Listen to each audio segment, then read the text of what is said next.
Yes, guys, like, subscribe, hit the notification bell for me.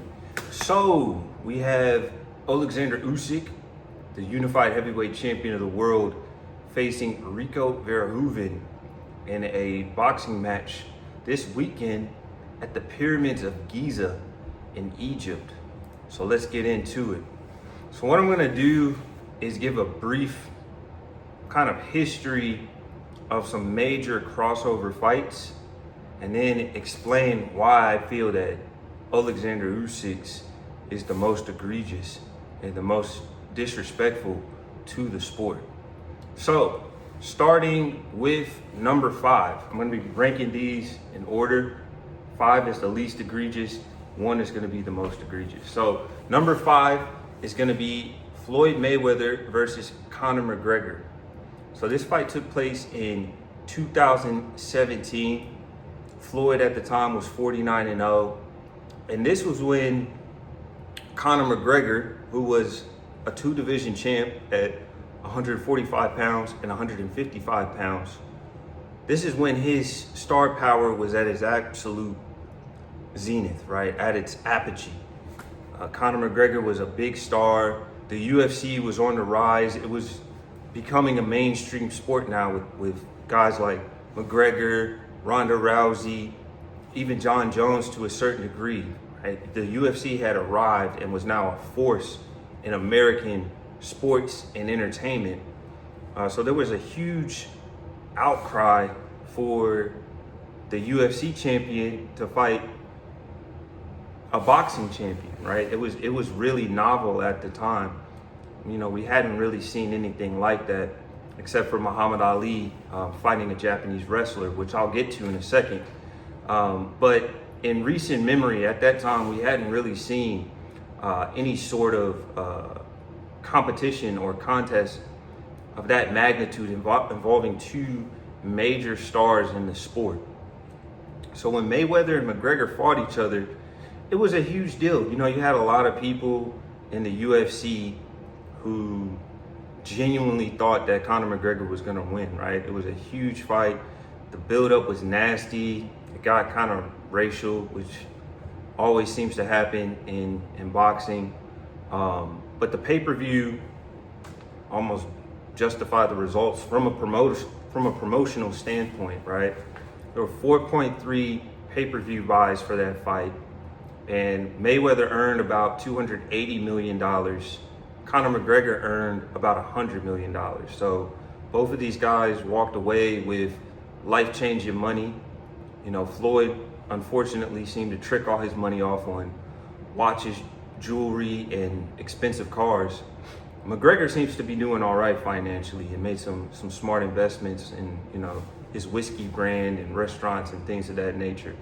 But you know, that point aside, it was a big deal. It generated a lot of hype, and the fight ended up resulting in a TKO stoppage for Mayweather, who was just able to wear down McGregor. A lot of people say McGregor won a lot of rounds in that fight.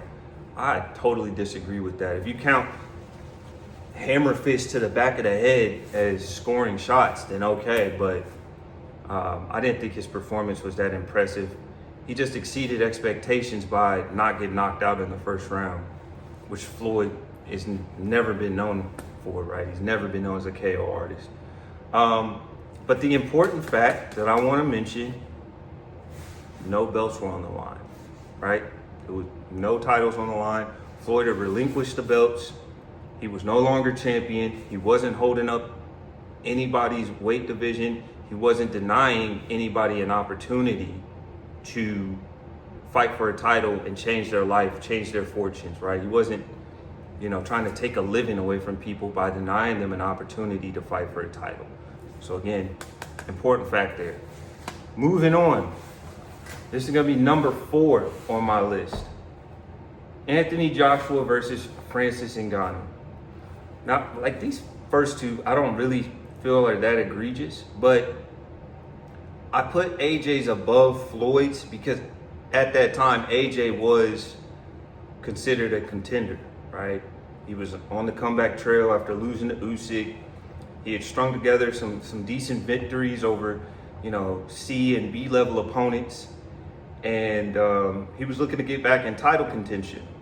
Now, the reason why I don't feel like it's as egregious as some of the other offenders is because, one, AJ was not champion.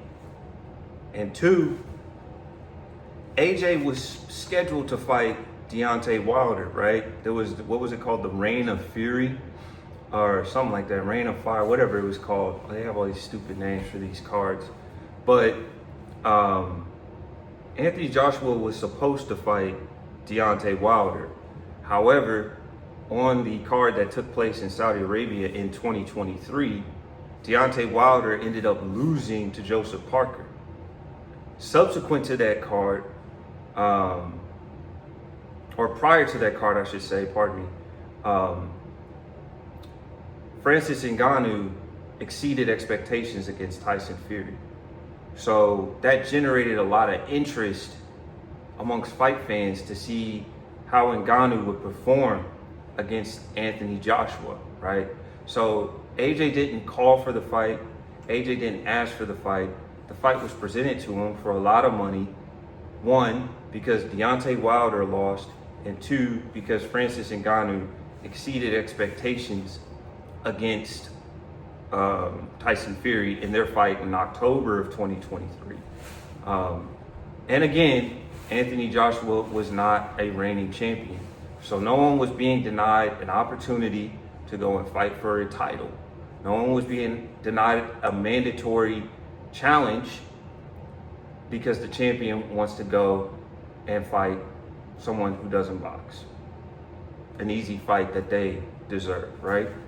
So we all know what happened. AJ starches Ngannou. A lot of people thought Ngannou might have a chance, but AJ starched him, and that was that, right? Moving on. Muhammad Ali versus Antonio, I'm hoping I pronounced his name correctly, Inoki, right? So I always thought that this guy was a kickboxer. He actually was a wrestler, right? Now this fight took place in 1976. Ali was the undisputed heavyweight champion. So to me, that is a mark against Muhammad Ali because he was holding up the division to go and take a novelty fight in Japan, right? Another reason why this fight is whack, in my opinion, the rules were very one-sided. So I always thought that like it was an actual kickboxing match where Ali was just like, I'm not gonna kick, I'm just gonna throw punches. That wasn't the case. What actually happened is Inoki, I hope I'm saying it right, was not allowed to grapple, throw, or tackle Ali. And he could only throw kicks while keeping one knee on the ground. Right, so it was a very one-sided fight. Inoki actually ended up fighting on his back, right? Which is kind of what you saw in like early MMA, especially like Pride and stuff like that that took place in Japan. A lot of guys would just lay on their backs and be like, yeah, come here, come here, come here. You know, just that horrible fight style that a lot of grapplers implemented when they didn't want to stand toe-to-toe with someone who had really good striking. The fight was declared a draw. A lot of people think that Muhammad Ali actually lost that fight. And because he took so many kicks, you know, Muhammad Ali knew nothing about checking leg kicks, checking calf kicks. He actually suffered a lot of nerve damage that impacted him for the rest of his career. So yeah, Muhammad Ali does deserve some criticism for holding up the weight class, right? He was undisputed. Now, the reason why it's not as egregious as Mr. Usyk is because there were no belts on the line. So hopefully by now you guys can, I just dropped my pen, you guys can see the pattern here. No belts on the line. Moving on, we have at number 2, Tyson Fury versus Francis Ngannou. Right? Now, you can make the argument in a vacuum that what Ali did and what Fury did were both just as bad, right? The reason why I put Tyson Fury at number 2 is because he has a history of jerking around fighters. He has a history of avoiding tough fights. And at the time, he was blatantly avoiding Oleksandr Usyk, right? The irony of this whole situation is Usyk was once the victim of what he's now doing, right? So Tyson Fury was actively avoiding Oleksandr Usyk. He didn't want to fight him. He didn't want to unify. And he took this fight instead in Saudi Arabia in October of 2023.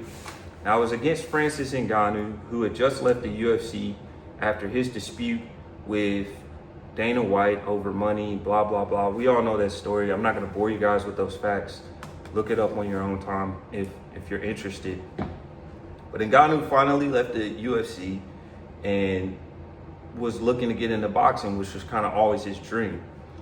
So they were able to line up an exhibition, right, against Tyson Fury in Saudi Arabia. Now, Francis Ngannou, as I said earlier, exceeded expectations, right? He was able to actually drop Tyson Fury and basically force Fury to turn into an amateur boxer and just point fight. Because after Fury got dropped, he had no interest in engaging with Ngannou. You know, now a lot of people have said that Fury didn't take Ngannou seriously, Fury didn't train. I beg to differ. I think, one, when you look at Fury's physique, his weight, he didn't look any different to me than he did against Makhmudov or against Usyk in the second fight, right? Tyson Fury has always been a guy who cheats the game, right? But because he's so talented, he's always gotten away with it. But Tyson Fury's always cheated the game. Like, people try to say, oh, well, he looks like that. That's just his natural physique. He's not a muscle-bound guy. He's not some bodybuilder like AJ. And while I agree, he probably doesn't rinse the weight room the way AJ does, I think a lot of it has to do with Tyson Fury's diet. You can't be a pro athlete eating burgers, pizza, fish and chips, drinking beer. You know, we've seen videos of Tyson Fury falling face first out of a bar because he's so inebriated, you know. And then, of course, and I'm not judging him here, but, you know, Tyson Fury had his issues with, you know, illegal substances, right? Of course, he tested positive for PEDs, but by illegal substances, I mean drugs, right? So, right, Tyson Fury has always kind of cheated the game. So a lot of people always have given him a pass for performing poorly in that fight. But I think it really had more to do with the fact that Fury couldn't manhandle Francis, right? Francis is strong. Francis is an MMA fighter, so he has a strong grappling background, especially compared to a boxer, right? He's not considered an elite grappler in MMA, but compared to a boxer, right, his grappling skills are going to far exceed anything a professional boxer has ever seen or is used to. So Fury's game is, a lot of it is clinching, it's leaning on guys, right? And he doesn't excessively clinch. I actually think that's one of his best attributes. Like, he's way better at clinching than AJ, right? AJ's been boxing dang near 20 years and still is like, oh, I don't know what I'm doing. Oh, I don't know how to grab this guy.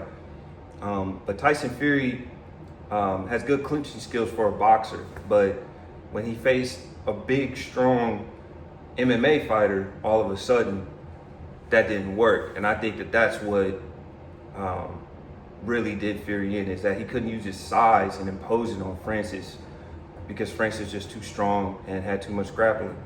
Anywho, not to get carried away, Fury did win by split decision. I do think he won the fight, just in terms of boxing, right? He didn't want to fight Francis, but I do think he outboxed Francis. Francis was too inactive and just gave up too many rounds by not working, right? His work rate was too low.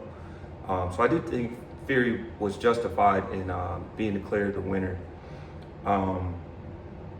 And yeah, that's that. But again, this fight was an exhibition. Tyson Fury was WBC champion, and he was denying Usyk an opportunity to fight for the belts. But, and this is important, the WBC belt was not on the line. Francis Ngannou did not get a title shot. Yes, he is a UFC champion. That is an amazing achievement, but it ain't boxing. And you can't skip the queue ahead of guys who have dedicated their lives to the sport and earned a right to fight for a title in favor of someone who is not a part of the sport. He's not a participant, right? So, you know, for me, yeah, it was bad. I hated it at the time. In previous iterations of this channel, I criticized Tyson Fury for that. And a lot of Fury fans were saying the same things that Usyk fans are saying now, right? They're saying Fury can do what he wants. Oh man, he beat Wilder, he beat Dillian White, he deserves an easy payday, blah, blah, blah, blah, blah. You know, the same celebrity worship that we're seeing now. And I don't know if this was Fury's decision or if it was the WBC's decision. I don't know. But the fact of the matter is that the title was not on the line, right? Now, moving on to this weekend's fight. We have Oleksandr Usyk versus Rico Verhoeven, who is a Dutch kickboxer. So I'll give a brief background on Verhoeven, right? All of us here, we know Usyk, two-weight undisputed Olympic gold medalist, one of the 5 greatest heavyweights of all time. His resume goes without saying. We all know it, so there's no point in going over that. But very quickly, a brief history on Rico. So Rico Verhoeven is a glory kickboxing legend, right? He has 66 wins and 10 losses in kickboxing. Surprisingly though, he only has 21 knockouts in kickboxing. You know, for a man of his size, you would think he would have more knockouts. So he's not the hardest punching guy in his sport, right? But he gets the wins. You know, I've watched some of his fights. Now I haven't been impressed with his hands at all. And again, it's in a kickboxing context, to be fair. So of course he's gonna look different in a boxing ring where he's gonna have boxing boots on and not have to worry about checking leg kicks and stuff like that, to be fair to Rico. But while I wasn't impressed with his hands or his boxing per se, he is tough. He's a good fighter, very resilient, got that dog in him. And so I respect him as a fighter, right? I respect his kickboxing career. But the fact of the matter is he only has one professional boxing match, which was a 4-rounder that he won by knockout. He also has one MMA fight, that which he won as well. He's being trained by Peter Fury, right? Who's obviously Tyson Fury's uncle, used to train Tyson Fury. And so Verhoeven does a lot of work at Peter Fury's gym in the UK, trains with Hughie Fury, Matty Harris, a few decent professional boxers. So he does know his way around the ring. He sparred, you know, real pros. So he's not gonna be a complete fish out of water. But the fact of the matter is he has never boxed under the bright lights. Like, you can't say a 4-round fight for a debutant, is fighting under the bright lights, right? He hasn't done that. He certainly hasn't fought at the championship level, right? 12-round fights. It's just different, right? He hasn't seen that. You can talk about, oh, I spar these guys all the time, all you want. But the fact of the matter is sparring is sparring and fighting is fighting, right? It's a completely different ballgame, which he understands, right? He's a professional fighter. So he does come with some experience. Rico is 37, Oleksandr Usyk is 39. Rico also does some training with Tom Aspinall, for whatever that's worth. Again, he's not a boxer either, but a good fighter, right? He would probably beat up all the best boxers in the heavyweight division. So I'm not trying to disrespect him. But the fact of the matter is that Rico Verhoeven is the most undeserving title challenger, arguably, of all time, right?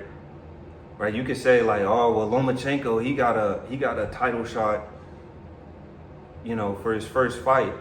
But that's because Lomachenko is one of the most decorated boxing amateurs ever, right? One of the greatest amateurs of all time. And I'm not even a Lomachenko fan because I think he and his supporters are the biggest crybabies, right? I think Lomachenko said he's considering returning, probably because he's seeing all these massive paydays, and he was able to get out of his top-ranked deal with Bob Arum. But yeah, Lomachenko is a storied amateur in boxing. And of course, there just aren't a lot of midgets, right? This isn't for the heavyweight title.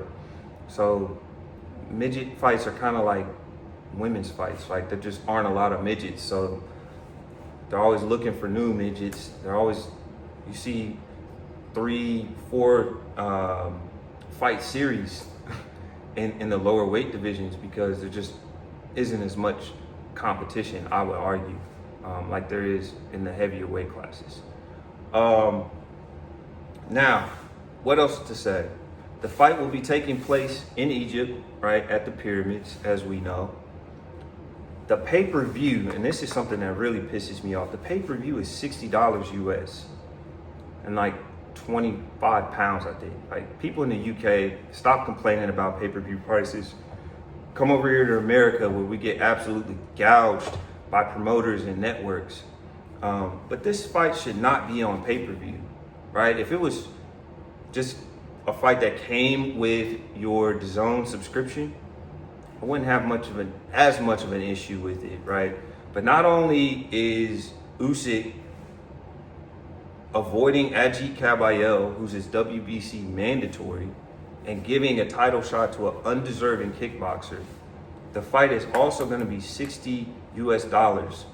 And then while the Egypt concept sounds cool, it comes across as an event that's just for 1%ers, right? It's kind of like the Times Square fight, where it was just Turkey and his rich friends, right? Who can afford to travel to Egypt? Who can afford even a $60 pay-per-view right now? You just look at how high the cost of living is across the world, you know? But especially if you're looking at fans in the West, like in the US and the UK, because we have this dumbass in the White House, you know, everything is more expensive, especially gasoline, food, etc., right? Inflation is going through the roof. And these people are so greedy and so obsessed with getting these multi-million-dollar paydays, like they don't already have millions, that they're willing to gouge the fans and charge them rapacious prices in order to earn another 10 million, another 15 million. Again, like they don't already have loads of money. I just find it deeply offensive. Like it's just a giant middle finger to all the fans, right? Boxing is supposed to be a working man sport, a working class sport, right? A sport for the everyman. Like anybody can go and box. You know, if you got heart, you got balls, and a little bit of intelligence, you can go box. It's not like the NBA where you got to be 6'5" in order to have a chance, unless your name is Allen Iverson or Isaiah Thomas or Steph Curry, right? You know, it's a sport that is supposed to be accessible to everyone. And I think that means making the prices affordable for working class people. And they're not doing that. Like $60, that's a huge chunk out of a working class person's budget, right? So they're basically excluded and discriminated against, right? They can't afford to enjoy a little bit of entertainment because the price is so exorbitantly high. So I really find that offensive. But again, the worst part about this, not only is Oleksandr Usyk a reigning unified champ, right? So he dropped the belt that eventually was given to Fabio Wardley, and now, as of 2 weeks ago, Daniel Dubois is now the WBO champion. So he dropped that belt. Do I think he was scared of Wardley? I'm not going to disrespect Usyk and say that he's scared of Wardley or Kabayel, right? Just given his resume, right? I'm not going to be disrespectful to the man and say he's scared. But the fact of the matter is for whatever reason, he wasn't interested in fighting Joseph Parker, Fabio Wardley, and right now, he has zero interest in fighting Caballero. He won't even mention his name, right? He won't even mention his name. Why is that? I don't know. Again, I'm not gonna disrespect Usyk and say that he's scared, but I am gonna say he doesn't want to fight them because that's what his actions have indicated to me. So to me, that's just so disrespectful. Caballero's earned his shot, right? You can criticize Caballero's last few wins, right? If you really look underneath the hood, they're not as impressive as other fighters who earn title shots, but they're not the worst either, right? Makhmudov, Zhang, Frank Sanchez, who was on one leg, right? They're not the greatest wins, but he beat the people who were in front of him. He fought his way to the top, and he's earned his title shot. And Oleksandr Usyk is denying him that, again, to give a title shot to an undeserving kickboxer, right? And then, final note, this undercard sucks, man. You got Hamza Shiraz, who's fighting somebody I've never heard of. Hamza Shiraz, I'm not a fan of him. He just strikes me as a big weight bully. Of course, he hit Bradley Skeet when he was on the ground. Got gifted a very favorable draw against Carlos Adames, right? Who knows where Adames' career would be if he had actually been awarded a victory as he should have, right? And people try to say, oh, he was weight drained. Whose fault is that?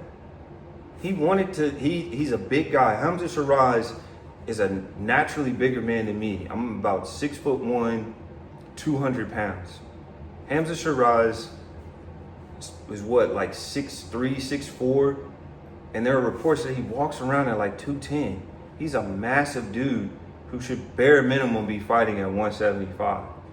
And he could probably fight at cruiserweight, but he doesn't want to fight dudes his own size. Like, don't tell me about Edgar Berlanga, who was always a hype job, who just wore goofy ass jewelry, right? Edgar Berlanga's biggest claim to fame is not getting knocked out by Canelo. Even though he lost every round, he can say, oh, Canelo didn't knock me out.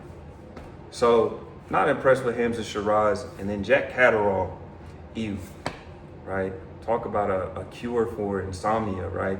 The most soporific fighter you will ever see. Just so boring, bro.